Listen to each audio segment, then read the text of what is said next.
어느 늦은 밤, 퇴근하던 한 여성이 주차장에서 안타까운 사건을 겪게 됩니다.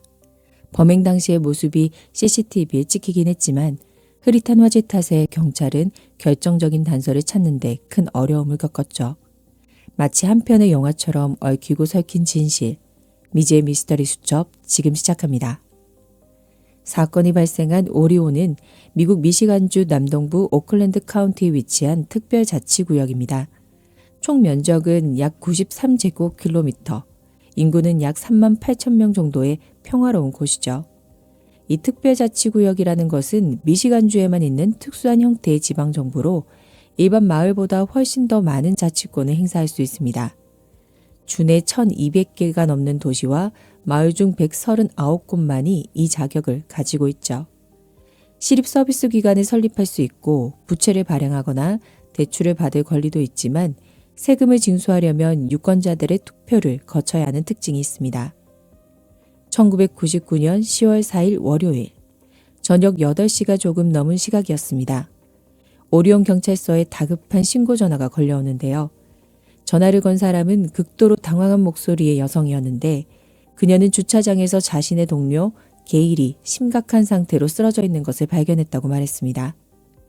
신고를 받고 레리와 크리스 경관이 가장 먼저 현장에 도착했고 구급차와 다른 경찰차들이 그 뒤를 이었습니다.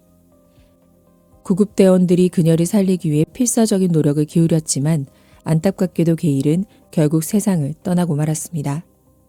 경찰은 즉시 현장을 통제하고 정밀 감식에 들어갔습니다. 동시에 레리 경관은 신고자인 실비아와 이야기를 나눴는데요. 도서관 사서로 일하던 실비아는 피해자 게일과 직장 동료 사이였습니다. 도서관은 저녁 8시에 문을 닫았고 실비아는 다른 동료 한 명과 함께 게일보다 조금 늦게 퇴근했다고 합니다. 주차장에 도착했을 때 게일의 차 옆에 옷가지 같은 것이 떨어져 있는 것을 보고 가까이 다가갔다가 그것이 게일이라는 것을 깨닫고 곧바로 신고를 한 것이었죠. 1차 검시 결과 게일의 가슴과 등 쪽에서 총 3곳에 치명적인 상흔이 발견되었습니다. 하지만 이상한 점이 있었습니다. 게일의 지갑을 비롯한 개인 소지품들이 조수석에 그대로 놓여 있었고 누군가 뒤진 흔적도 전혀 없었던 것입니다. 금품을 노린 강도 범행도 아니었고 그녀가 몹쓸 짓을 당한 흔적도 없었습니다. 이 때문에 경찰은 초기에 범인의 동기를 파악하는 데 큰 어려움을 겪었죠. 현장을 면밀히 조사하던 경찰은 차량에 시동이 켜져 있고 주차선 안에 완전히 주차되지 않은 상태라는 점에 주목했습니다. 운전석 문은 활짝 열려 있었고 뒷바퀴 타이어 하나는 바람이 완전히 빠져 있었죠. 이 상황들을 종합해 보면 게일은 퇴근 후 차에 타서 시동을 걸고 출발하려다가 타이어에 이상이 생긴 것을 발견하고 차에서 내린 것으로 추정되었습니다. 소지품이 조수석에 있던 것도 그 이유 때문이었겠죠. 아마도 그녀가 타이어를 확인하러 내린 바로 그 순간 누군가에게 습격을 당했을 것입니다. 만약 그렇다면 범인은 그녀를 차 밖으로 유인하기 위해 고의로 타이어를 펑크냈을 확률이 매우 높았죠. 이는 무차별적인 범행이 아니라 아주 치밀하게 계획된 범죄임을 의미했습니다. 안타깝게도 현장에서는 탄피나 범행 도구 등 수사에 도움이 될 만한 그 어떤 물리적 증거도 발견되지 않았습니다. 범인은 목적이 뚜렷했고 행동은 군더더기 없이 깔끔했으며 남긴 단서는 극히 드물었습니다. 피해자인 게일 풀턴은 1951년 9월 6일 텍사스주 맥레던 카운티의 웨이코에서 태어났습니다. 독실한 가톨릭 신자였던 그녀는 온화하면서도 심지가 굳은 성격이었죠. 고등학생 때 가족들과 함께 텍사스주 누에세스 카운티의 코퍼스 크리스티로 이사를 갔고 그곳의 카톨릭 청년단체에 가입하면서 2살 연상의 조지 풀턴을 만나게 됩니다. 두 사람은 첫눈에 반해 연인으로 발전했죠. 두 사람은 닮은 점이 참 많았습니다.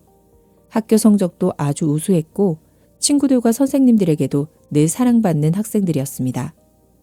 학업은 물론 과외활동에서도 단연 돋보였고 둘 다 반장을 맡을 정도로 눈부시게 완벽한 커플이었죠. 고등학교를 졸업한 조지는 군인의 꿈을 안고 뉴욕주에 있는 명문 웨스트포인트 육군 사관학교에 합격해 학업을 시작했습니다. 비록 몇 년 동안 떨어져 지내야 했지만 조지와 게일은 끈끈한 연락을 주고받으며 깊은 애정을 이어갔습니다. 졸업 후 조지는 군에 입대하여 본격적인 군 생활을 시작했고 얼마 지나지 않아 두 사람은 정식으로 부부의 연을 맺었습니다. 부부의 생활은 행복했습니다. 두 딸과 아들 하나, 총 3명의 아이를 낳아 단란한 5인 가족을 이뤘죠. 조지의 군복무 때문에 여러 번 이사를 다녀야 했지만 게일은 단 한 번도 불평하지 않았습니다. 오히려 자신의 문학적 꿈까지 포기해가며 전업주부로서 아이들을 돌보고 남편의 내조에 전념했습니다.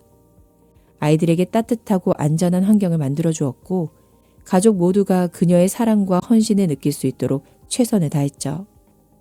게일의 지인들은 모두 입을 모아 그녀를 칭찬했습니다. 아내로서 그리고 어머니로서 흠잡을 데 없는 사람이라고 말이죠. 1993년 20년간의 군복무를 마친 조지는 소령으로 명예롭게 전역했습니다. 가족들은 그들의 청춘 시절 추억이 깃든 작은 마을 코퍼스 크리스티로 돌아가 정착하기로 결정했습니다. 하지만 얼마 지나지 않아 조지는 세계적으로 유명한 기업의 보안 고문 자리를 제안받았고 가족은 다시 한번 미시간주의 오리온으로 이주하게 됩니다. 조지의 새 직장은 보수도 꽤 높았고 가끔 타 주에서 열리는 회원에 참석하는 것 외에는 업무 강도도 높지 않았습니다. 새 아이들도 점차 성인으로 자라나자 게일은 자신만의 시간을 갖기로 하죠.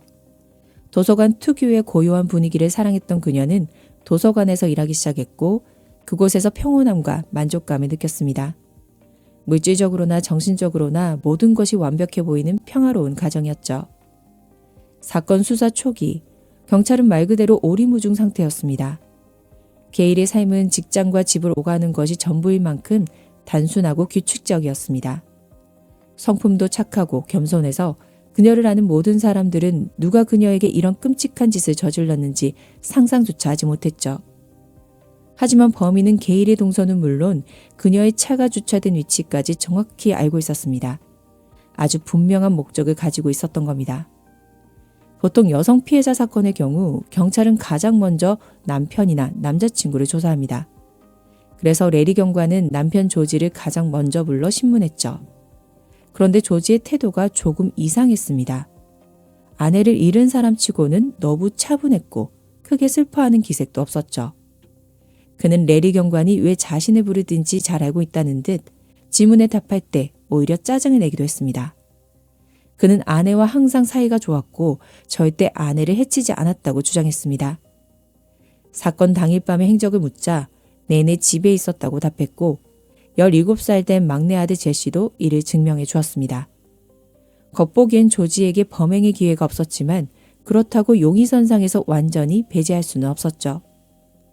레리 경관은 부부의 다른 두 아이들을 추가로 면담하는 과정에서 조지와 게일의 결혼 생활이 겉보기처럼 마냥 행복하지만은 않았다는 사실을 알게 됩니다. 레리는 다시 조지를 찾아갔고 이번에는 조지 역시 한결 누그러진 태도로 진실을 털어놓았습니다. 그는 가톨릭 신자로서 완벽한 가정의 이미지를 유지하고 싶었을 뿐 실제로는 그렇지 않다고 고백했죠. 조지는 자신이 플로리다주에서 도나라는 여성과 외도를 한 적이 있다고 말했습니다. 도나는 43세의 등록 간호사로 방문 건강관리 서비스를 제공하는 회사를 운영하고 있었죠. 두 사람은 어느 회의에서 처음 만났고 조지가 도나에게 보안 관련 조언을 해주면서 가까워졌습니다. 도나는 조지에게 첫눈에 반했고 두 사람은 빠르게 연인 관계로 발전했죠. 조지는 게일도 이 사실을 이미 알고 있었으며 가정을 지키기 위해 도나와의 관계를 정리했다고 덧붙였습니다. 최근에는 도나를 만난 적이 없고 가끔 전화 통화만 하는 사이라는 것이었습니다. 사건 당일 밤에도 도나와 통화를 했지만 자신이 확신하건대 도나는 사건 발생지에서 멀리 떨어진 플로리다의 집에 있었기 때문에 이번 사건과 무관할 것이라고 주장했습니다. 조지의 진술은 구체적이었고 수상한 점이 없어 보였습니다. 통화 기록을 확인해 본 결과 조지는 거짓말을 하지 않았습니다. 사건 당일 밤 플로리다에 있는 도나와 통화한 것은 사실이었죠.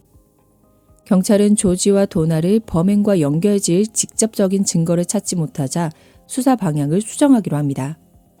경찰은 도서관 외부의 CCTV 영상을 확보했습니다. 하지만 장비가 너무 낡아 카메라 배치도 듬성듬성했고 화질은 흐릿한 데다 초당 1프레임만 녹화되는 구형 모델이었습니다. 그럼에도 불구하고 사건의 핵심적인 순간이 카메라에 잡혔습니다. 밤 8시 6분경 어두운 색상의 세단에서 흐릿한 검은 그림자가 내리더니 게일을 향해 다가가 공격을 가한 후 재빨리 차로 돌아가 현장을 빠져나가는 모습이었습니다. 경찰은 이 차량이 짙은색 쉐보레 말리부일 것이라고 추정했습니다. 오른쪽 후미등 불빛이 조금 어두운 특징이 있었지만 화질 문제로 정확한 차량 색상이나 번호판은 식별할 수 없었죠. 하지만 영상을 수십 번 돌려보던 경찰은 아주 중요한 사실을 하나 발견합니다. 범인이 뒷좌석에서 내렸다는 것이었죠. 조수석에는 밝은 색의 짧은 머리를 한 여성이 앉아있는 듯한 실루엣이 보였습니다. 즉, 이 범행에는 최소 3명이 가담했다는 뜻이었습니다. 하지만 이 정보만으로는 세 사람의 신원을 파악하기엔 역부족이었습니다. 경찰은 목격자를 찾기 위해 CCTV 영상 일부를 언론에 공개했습니다. 수주 동안 정체되어 있던 수사는 영상이 공개된 지 3주 만에 전환점을 맞이합니다. 플로리다주에 사는 토드 프랭클린이라는 남성으로부터 결정적인 제보 전화가 걸려온 것입니다. 토드는 TV에서 오리온 사건 보도를 보았는데 영상 속 조수석에 앉아있던 밝은 머리의 여성이 자신의 친구인 시빌 파치트 같다고 말했습니다. 게다가 시빌이 영상 속 차량과 비슷한 차를 몰고 다니는 것을 본 적이 있다고 했죠. 토드는 대중에게 공개되지 않은 세부 사항까지 언급했고 오리온 경찰은 이것이 장난 전화가 아니라고 확신했습니다. 레리 경관은 즉시 플로리다로 날아가 현지 경찰의 도움을 받아 시빌을 찾아냈습니다. 시빌의 집 진입로에는 짙은 녹색의 쉐보레 말리부 차량이 주차되어 있었는데 오른쪽 후미등이 깨져 있었습니다. CCTV 영상 속 차량의 특징과 완벽히 일치했죠. 차량을 본 순간 레리 경관은 자신이 제대로 찾아왔음을 직감했습니다. 당시 34세였던 시빌 파치트는 간호사였는데 놀랍게도 그녀의 고용주가 바로 조지의 내연녀였던 도나였습니다. 처음엔 사건과의 연관성을 완강히 부인하던 시빌은 레리 경관에 빠져나갈 수 없는 날카로운 질문들이 이어지자 결국 무너져 내렸습니다. 그녀는 울면서 이 모든 것이 도나의 짓이었다고 자백했습니다. 도나는 시빌이 금지된 약물을 복용한다는 약점을 쥐고 있었습니다. 등록 간호사인 시빌은 이 사실이 발격되면 직장을 잃는 것은 물론 아이의 양육권까지 빼앗길 위기였기에 도나의 요구에 굴복할 수밖에 없었다는 것입니다. 시빌은 자신의 19살 된 남자친구 패트릭에게 범행을 실행할 믿을 만한 사람을 구해달라고 부탁했습니다. 시빌에게 푹 빠져 뭐든 다 해줄 수 있었던 패트릭은 교도소 복역 시절 알게 된 감방 동기 케빈을 소개해줬습니다. 당시 32세였던 케빈은 돈이라면 무슨 짓이든 하는 무법자였죠. 시빌은 범행에 가담한 것은 맞지만 직접적인 공격을 가한 것은 케빈이라고 진술했습니다. 경찰이 시빌의 집을 수색해보니 오리온 지도가 발견되었습니다. 그 지도에는 풀턴 가족의 집과 게일이 일하던 도서관 등 여러 주요 장소들이 표시되어 있었습니다. 또한 게일의 일정이 적힌 손글씨 메모와 게일의 사진도 함께 발견되었죠. 모든 정황이 도나를 향하자 레리 경관은 도나를 찾아가 신문했습니다. 여기서 아주 드라마틱한 장면이 연출되죠. 도나는 범행을 철저히 부인하며 자신은 조지와 이미 합의를 마친 상태라고 주장했습니다. 자신이 조지의 아이를 낳고 조지와 게일 부부가 그 아이를 함께 키우기로 했다는 황당한 이야기였죠. 그런데 신문 도중 레리 경관은 이상한 점을 발견합니다. 도나가 앉은 자세를 바꿀 때마다 그녀의 푸른 배 모양이 눈에 띄게 변하는 것이었습니다. 동행했던 여경이 확인한 결과 도나의 임신은 완전히 거짓이었습니다. 그럼에도 도나는 끝까지 혐의를 인정하지 않았죠. 10일의 자백 외에는 도나가 범행에 가담했다는 것을 입증할 결정적인 물증이 부족한 상황이었습니다. 경찰은 10일의 집에서 발견된 손글씨 메모를 필적 전문가 루스에게 분석을 의뢰했습니다. 메모의 글씨체는 겉보기엔 도나의 평소 글씨와 많이 달라 보였습니다. 하지만 필적이란 어릴 때부터 형성된 습관이라서 일부러 숨기거나 모방하려 해도 구분이 가능합니다. 전문가인 루스는 단순히 글자의 형태만 보는 것이 아니라 개별 획과 이어지는 연속 획의 공통점들을 종합적으로 분석했습니다. 그 결과 획의 세부적인 특징, 특히 알파벳 A와 R을 표현하는 방식에서 도나의 필적과 일치한다는 것을 밝혀냈습니다. 다른 글자들이 다르게 보이는 것은 도나가 일부러 필적을 속이려 했기 때문이었죠. 게다가 범죄연구소에서 게일의 사진을 감식한 결과 도나의 지문까지 검출되었습니다. 필적 분석 결과와 지문은 도나를 지목하는 가장 강력한 증거가 되었죠. 이후 며칠 동안 경찰은 조지, 시빌, 케빈을 각각 심층적으로 신문했고 이들의 진술을 통해 마침내 사건의 전말을 밝혀냈습니다. 어느 부부나 외도 사실을 알게 되면 파국을 맞기 마련입니다. 평소 남편의 일이라면 늘 지지해 주었던 아내 게일이었지만 도나와의 관계만큼은 용납할 수 없었습니다. 하지만 그녀의 대처는 무척이나 이성적이었죠. 조지에게 도나와 인연을 끊는다면 그를 용서하겠다고 말했습니다. 반면 도나는 내연녀의 자리에 만족하지 못했습니다. 그녀는 조지가 게일과 이혼하고 자신과 평생을 함께하기를 원했죠.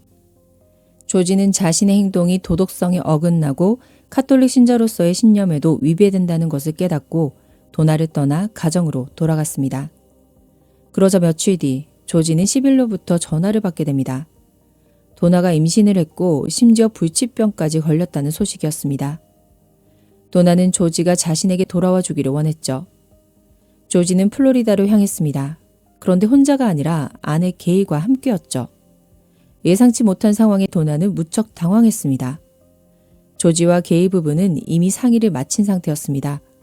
부부는 도나를 오리온으로 데려와 그녀가 생을 마감할 때까지 임종 간호를 제공하고 그녀가 세상을 떠난 후에는 그 아이를 부부가 직접 키우겠다고 제안했습니다.